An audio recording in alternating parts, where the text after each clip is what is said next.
ला आम्ही 2023ला पण निवेदन दिलं, 2024ला दिलं, 2025ला दिलं. यांनी आम्हाला लेखी आश्वासनं दिली. चेअरपर्सन जरी वेगळा असले तरी त्यात जे चेअरपर्सन होते, जे व्यवस्थापक होते, त्यांनी लेखी आश्वासन दिली की आम्ही कल्याणला रिंग रूटच्या 8 बसेस चालू करू, मोहण्याला आम्ही 8 बसेस चालू करू.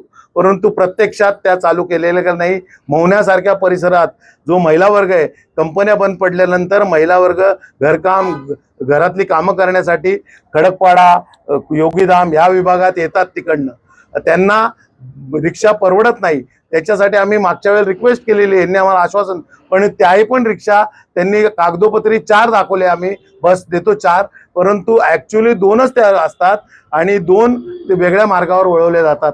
म्हणजे त्यांना ते मिळत नाही. त्यांना ते रिक्षाचे जे 100 रुपये 150 रुपये भाडं परवडत नाही आणि त्यांच्यासाठी आम्ही रिक्वेस्ट ती पण पूर्ण केली नाही.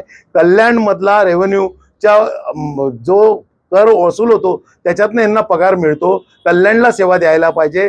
तर कल्याणला रिंग रूटला 1 बस, उंबरठ्याला 1 बस. जो उंबरठा जो आता डेव्हलप होतोय तो काय गाव राहिलेला नाहीये, तिथे लोक वस्ती आहे, नवीन कल्याण झालेले आहे, पण तिथे 1 बस, दुर्गाडीवर 1 बस. म्हणजे हे काय बस सेवेचं यांचं हे काय परिवहनचं काम आहे का? आज जिथे पनवेल आहे, पनवेल सुरू केली, पनवेलला पण बस नेत नाही, पनवेलच्या बस दुसरीकडे फिरवतात. कुठल्याही बसचा वेळापत्रक हे बस स्टॉपवर दिलेलं नाहीये, जाहीर केलेलं नाही. या वेळेला ही बस येईल, त्यावेळेला ती बस येईल. प्रवाशांना कळणार कशी तुमची बस सेवा काय आहे? बस सेवाच परिवहनकडे किती बसेस आहेत? परिवहनकडे बसेस आहेत, पण ते सांगतात की 55 बस रस्त्यावर धावतात आहे, पण ऍक्च्युअली 55 बस धावत नाहीयेत.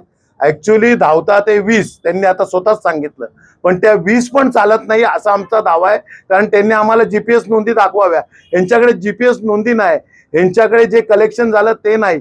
वाहक कंत्राटदारावर आपले वाहक आणि चालक कंत्राटदार नेमलेले आहेत. त्यांना काय पडलेली आहे, ते बस काढतात, कुठेतरी उभे करतात, गप्पा मारतात आणि नियोजित वेळेला आणून डेपोमध्ये उभ्या करतात. त्याचं किती रेव्हेन्यू येतो, किती जमा होतो, किती तिकीटं फाडली जातात, याचा कुठलाही ताळमेळ यांच्याकडे नाहीये. आम्ही त्यांच्याकडे लेखी मागितलेले, त्यांनी जोपर्यंत हे सगळं लेखी देत नाहीत आणि लेखी आश्वासन देत नाहीत तोपर्यंत यांना आम्ही बाहेर पडून देणार नाही आणि आम्ही इथनं उठणार नाही. हा आमचा आत्ताचा आंदोलनाचा महत्वाचा भाग आहे.